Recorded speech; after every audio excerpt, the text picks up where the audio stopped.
welcome Hello. to this forum. So exciting to talk to you.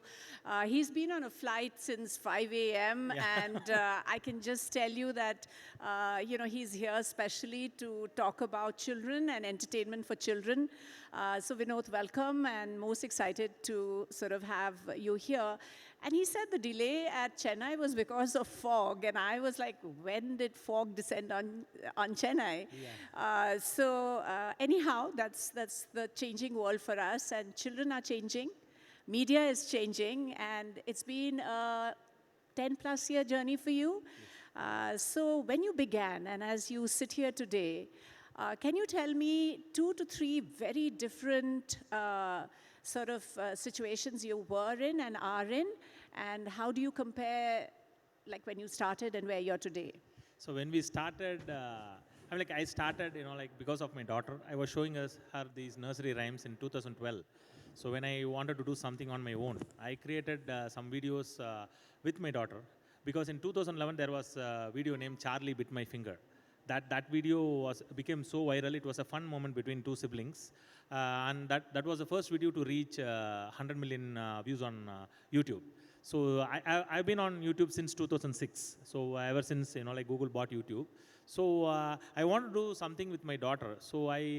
But after I recorded it, me and my wife didn't want to actually expose her to social media at the age of 2. So I just left that idea at that time. And then in 2013, when I got that idea back, I created a character out of my daughter, named her Choo Choo, which is her nickname, and created a brand name Choo Choo TV, and just I uploaded it on YouTube. Then I forgot about it. So in 2 weeks, that video has got more than 300,000 views. That made me believe there is something into this, and we can try and do something for kids. And with regards to content creation, our content creation has always been based on storytelling. Whether it be nursery rhyme or an original song, we have always tried to create stories out of these things. We rewrote Jack and Jill to promote resilience. We rewrote Baba Black Sheep to promote sharing and caring. We rewrote Head, Shoulders, Knees and Toes song to promote inclusivity and movement. So from day one, that has been the our team's plan. But eventually, as and when we grew, we started a lot more channels to promote educational content, to promote language and literacy, math, and further down the line, we started a story time channel to promote social emotional growth, everything. So that is the path which we are in.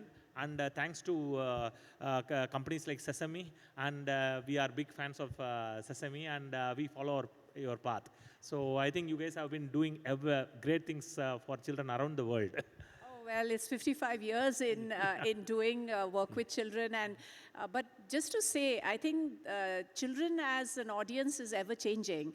And today we are sitting in 2025 with new technology, AR, VR. Yeah. We say now kids are digital natives. So how are you sort of adapting Choo Choo TV to all of these new trends that we are constantly seeing? Not only new trends, but new players, very competitive. The market has changed. I mean, when I look back when Sesame went back 55 years, there were hardly any players. We were the early innovators, but today you look, the market is flooded with players. So how, this question is to sort of an entrepreneur, how do you look at today, both in terms of providing good content, age-appropriate, developmentally appropriate content, so all the good stuff, but also being a viable business out there. So I'd like, and I'm sure this audience would love to hear from you, more in the sense of how are you sort of adapting for this current context? Yeah, so when we started, there were only 50 odd channels. I think there's more than 2-3 million kids YouTube channels as of today. Yes, competition is there, yes, and even it's good to have many channels because kids don't like to watch the same thing again and again. They want change.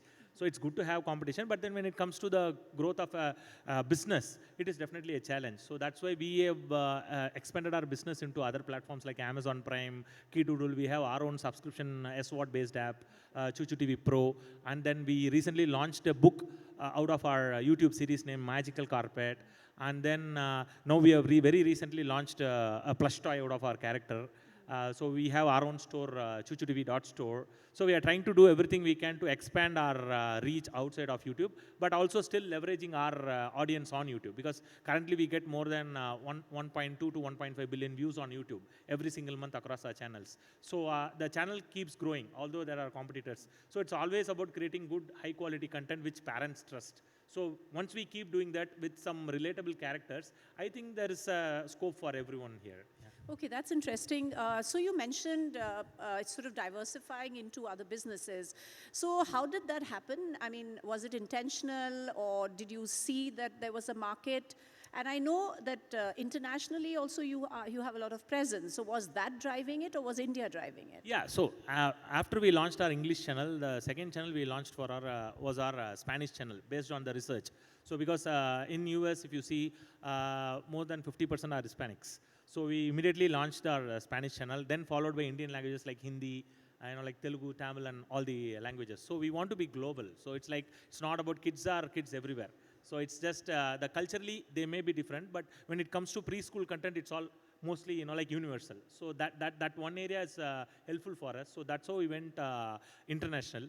And when it comes to YouTube, in 2020, I think there was an issue with COPA in YouTube. So what happened was YouTube was stopped from serving targeted ads to kids. So that really hit kids creators like us across the world. So that's when we thought, okay, if this is fine, we need to diversify the business to get additional revenue from all corners. So that's how we are here today. So you spoke about culturally different. Now, as Sesame also, we are in 150 countries, and we are always coping with multiple languages. Children also, we have to give them feed up to them relevant material that they can associate with, and that's a big one. So I know I was reading some stuff about you that in early days, some of your content was not accepted very easily, and I think that's very true. What works maybe in India may not work in the US. So how are you dealing with contextualizing content? Because that's a big one. Yeah, I mean, we have a team in the US, we have a team in Spain, and we have our team in India. So what we do is once we create a content, we circulate through all our teams there, and we get their feedback, and we'll make sure it's culturally relevant for all the countries, because we are being watched by over 100 countries on YouTube. So although we cannot specifically do many things for each and every country, we'll make sure it is actually culturally okay for every kid, right? So for example, when we did our we were the first ones to create this Johnny S Papa on YouTube. So what happened was here, even today, my kids, sleep in the same room with me and my wife. So what we did was, while creating the storyline, we made our character Chacha sleep in the same room as his dad. So that got us a lot of flack from the US. So what we did was that video is still there. We created one more video with them, in different rooms. So both did well. That got 2 billion views. This got 1 billion views. So it's like you learn, right? So only advantages at those times, there were comments enabled on YouTube. So we got a lot of feedback from the parents, and which helped us to create more content. But right now, we don't have comments enabled for the kids content, but we use our emails and social media to get feedback. So today we are talking about AR, VR, and all of this. So how do you make sense of this? And I think the focus in this, this conference this time is a lot of AI. I mean, since morning we have had several sessions on AI. So how are you sort of integrating some of this in your work, if at all? Yeah, so we are not fully using AI, but we have started to use it here and there. So because, in fact, AI in terms of animation and character creation has not developed as expected. So it is going to be there. Maybe in 6 months, 1 year, it will be there. But right now we are using it to some extent. We are using it to create some character references here and there, and we use it to create some backgrounds here and there. But then it's just for inspiration and to see how it looks. And then everything is created original with our own team. So that's how we use AI as a support as of now. I don't think AI can completely replace animators or artists, because there has to be a human touch in the creative industry. So I think AI will be very useful for us if it is used as a tool. Okay, so more like in search or So giving children what Yes, they're looking yes, for. Okay, yeah. makes a lot of sense, and we are also in the same line. So we also think about how AI can be incorporated to maybe serve up better stuff to the kids. Talking about as an entrepreneur, you started off. I'm sure there are a lot of people who may be curious to know that what advice will you give to, say, a company or a startup that wants to get into the same line of creating content for children or an education kind of a startup? Yes, we have to be authentic. First thing, be unique with our own style. So instead of we see a lot of like channels coming in and just copying what is doing well. That might work. It might work to some extent, but after some level, it's about your uniqueness, your storytelling, and your characters. So right from day one, if we plan to be unique and authentic on what we want to create from our heart, that is the thing. Like I would suggest. Okay, when compared to 11 years before, right now the entry might be tough. But if we are consistent enough and providing quality content, definitely parents are going to trust us, and the views are going to be there. Yeah. Okay, so there are a couple of minutes left, and I wanted to open it up in case there are some burning questions for Vinod in the room. We only had a very short, blistering 15 minutes, but I do want to make sure that if anyone has any questions, they should be able to ask the founder of Choo Choo TV. Yes, please. Yes.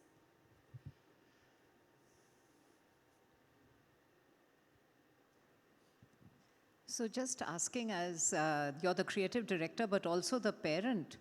So is your daughter still fascinated by the content that you create? Yes, while she doesn't watch, she's after Taylor Swift as of now. So she went away from the animated content when she was around 7 or 8. So, but now and then she comes in and sees the content, gives comments. Yeah, you need to change this. This color is not good. You update this character, this background. She comes and gives those comments. So, which I seriously take. Even my son, he comes and my son is kind of instead of creative ideas, he comes and gives ideas for thumbnails. Because he's a big, I'm like YouTube fan. He watches lots of YouTubers across the world. So he says, your thumbnail, there's an issue here. You can change this. You can zoom this better. He's on the business side. So I have both types of feedback from my children. So you have a good team, and which is unpaid. Yeah. But that's the question that I was asking, that your audience is which age group? Yeah. Is your audience the children or the parents? Actually, it is children. 0 to 6, but again, when it comes to 0 to 6, it's mostly co-watching.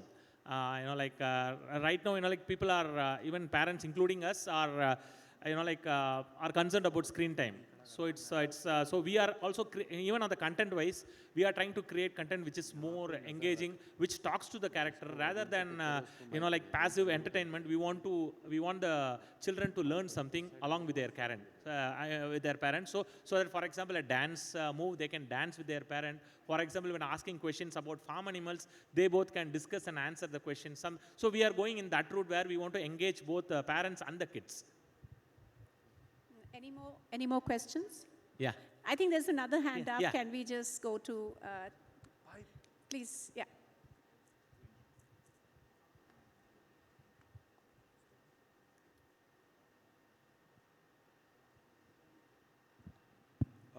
Hi Vinod, Hi. really nice meeting you because I Yeah. heard so much about Choo Choo TV since so many years.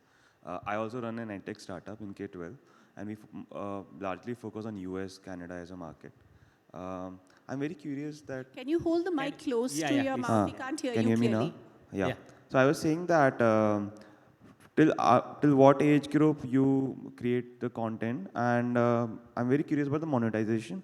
I'm not aware about the other properties other than YouTube channel, because you can't show ads, and even if you show ads, the kids are the ones who are seeing it, but not the parents, and parents are the purchase. So how do you think about the monetization of Choo Choo TV and ads piece? Do you think it's a possibility there? Yeah, see, as I told you, in 2020, many things changed on YouTube. So there is no more, targeted ads, on children. So I think they have a separate YouTube Kids app. in which we are getting a lot of visibility and views. And YouTube is constantly promoting the YouTube Kids app instead of the main YouTube app for children. If you see, when you watch any content for children on YouTube main, there will be a link. Please open, please use the Kids app. So that Kids app has very less ads. That too, it's only child targeted and safe kind of ads. So that's how it's going as of now. Yeah. So we're just on the last 20 seconds, so I think I'll just wind up the conversation. So a couple of things as Sesame, we are also children's content creators, so really, really a fantastic and proud moment to be here with Vinod, a creator from India who's really taken rhymes, lullabies to children everywhere, and so many parents are, lean on Choo Choo TV to sort of bring rhymes and stories to their children. So I think two things, that it's a growing area of work. Children, there is a lot of space for new creators, especially in the domain of education and early children. I think we are seeing a lot of growth and focus in India by the government, by policy on early childhood development. So there's a policy level change. Most excited about that. And of course, tech has come here to stay in helping educate and the next generation and help them catch up. So I think that's what I would say as a wrap up. And thank you so much for making it here despite all the odds. And such a pleasure to talk to you, and all the best for your next milestones. Yeah, thank you so much, Sonali, and thanks to the organizers for inviting me for this event. So it's great to meet you all and great to meet you, Sonali. A lot to learn from you as well.